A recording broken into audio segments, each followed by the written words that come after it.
I couldn't believe that Liu Kang welcomed me in Earthrealm, or that he thought me worthy to study with his Shaolin masters.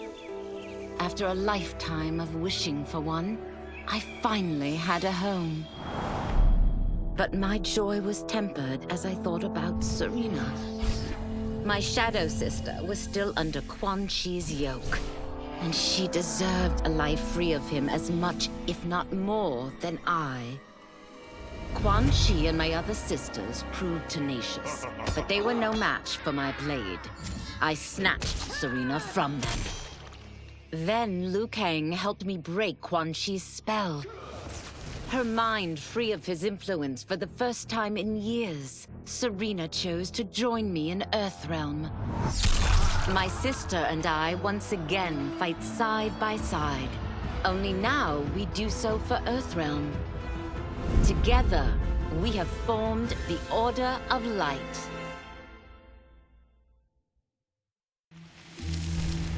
General Shao's revolt left Outworld's armies in tatters. We were vulnerable to enemies both foreign and domestic. That's why my sister asked me to take command, to stitch her military back together and purge Shao's loyalists within it. She trusted only me with the task. The soldiers, however, had little faith. They thought me a spoiled dilettante, unprepared and unfit to serve. That I could fight mattered little. All that mattered was that I wasn't one of them. I finally earned their loyalty by orchestrating an epic victory over Shao and his rebels. Though the general himself escaped, his forces were smashed. For as long as I am able, I will lead the Empress's armies in defense of Outworld. Through strength, we will achieve peace. As her reign began, Empress Mileena faced many challenges. To meet them, she turned to the people she trusted. Her sister to lead her army, and me to lead her Imperial police. Though I missed Empress Sindel dearly, I was glad my ties with her family had been mended.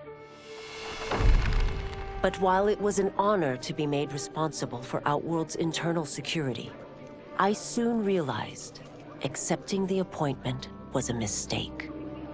I'm not cut out to be a bureaucrat, nor am I patient enough to navigate the Imperial Court's politics.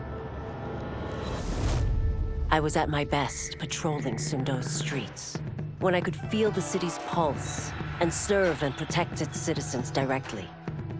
That's why I resigned my post and resumed my role as Sundo's first constable. I end each day knowing I've made a difference. Though worried about how the public might react, I met with Baraka to discuss his Tarkatans. Speaking from his heart, he moved me. I agreed to visit his colony and see how his people lived. The conditions were atrocious. This was one of my mother's few mistakes. Like all Outworlders, she treated Tarkatans with scorn. What they deserved from us was compassion. And the only way to get it for them was to reveal my affliction. To show all my subjects that even an empress could get Tarkat. The scandal my revelation caused was intense. But with the help of Kitana and Tanya, I emerged from it a stronger empress than ever. My honesty, empathy, and resolve won over my remaining doubters. There is no longer any question that I am fit to lead the Empire. Quan Chi's plot collapsed. Along with it, my plan to secure new beings to feed my starving people. Because I'd advocated for partnering with him, I was held responsible. If I didn't seize for Viternus' new feeding grounds, the Coven would banish me. But then, I had a revelation. I didn't need to conquer realms to feed my people. I simply needed to capture enough beings to breed them. Once they multiply, Eternus will have a limitless, renewable source of food. And I only need a few thousand to start. A number so small compared to the billions in the realms that no one will notice as people go missing. But it will be more than enough to establish our breeding stock and feed a ravenous Eternus.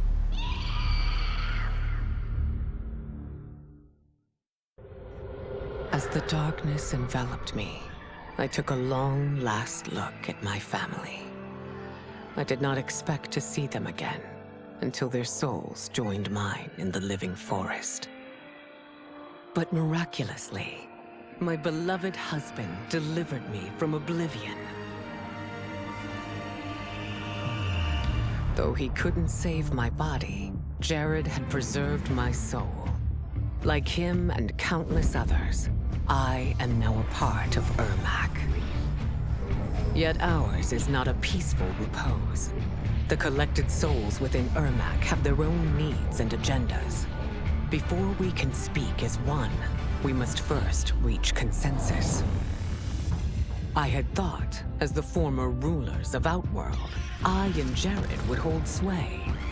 But here we are, two souls among many thousands, fighting for the right to be heard.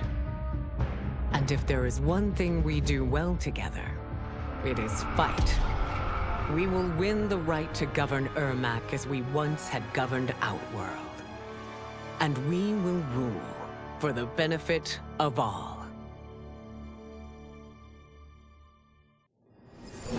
Until recently, I hadn't met Li Mei, but I had heard the stories. How the Umgadi's matron superior blamed her for not preventing Emperor Jared's murder. How she quit in disgrace rather than accept punishment. But those stories didn't fit the woman I now knew. Li Mei would never have been so negligent.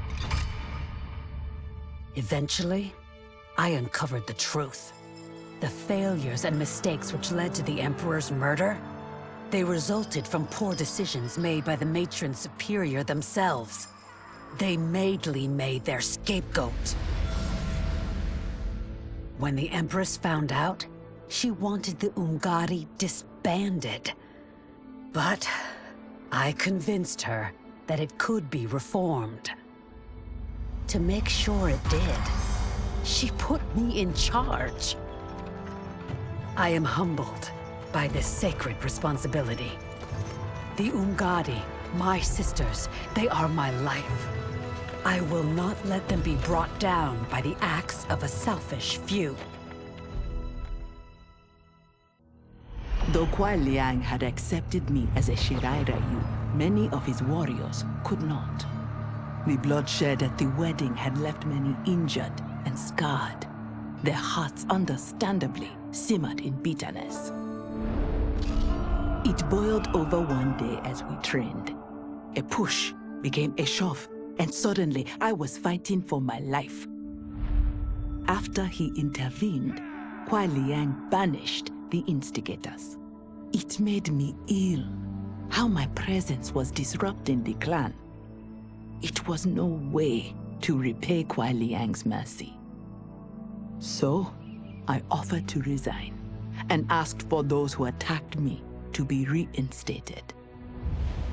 But instead of ending my time with the Shirai Ryu, my gesture heralded a new beginning. It gave those still resentful of me pause, enough for them to permit me a fair chance to prove myself. Given the circumstances, it is all I can ask. Though I had returned to the temple after Titan Havoc's defeat, I remained livid. Livid with Bihan's foolishness, Kuai Liang's betrayal, and Cyrax's defection to his Shirai Ryu. So when Quan Chi arrived to parley, offering to eliminate the upstart clan, I listened. For his services, Quan Chi asked that I retrieve an amulet that was locked away in the Temple of the Elements. No small task, given its wards and guardians. The one worth undertaking, if it would finish the Lin Kuei's rivals. But before I could find the amulet, I found Bihan. There he was, imprisoned and forgotten, when Liu Kang had promised to restore him. As I rescued Bihan, all thought of retrieving Quan Chi's treasure was quickly forgotten. I will never forgive Liu Kang for this betrayal. That he is a god will not stop me from seeking vengeance.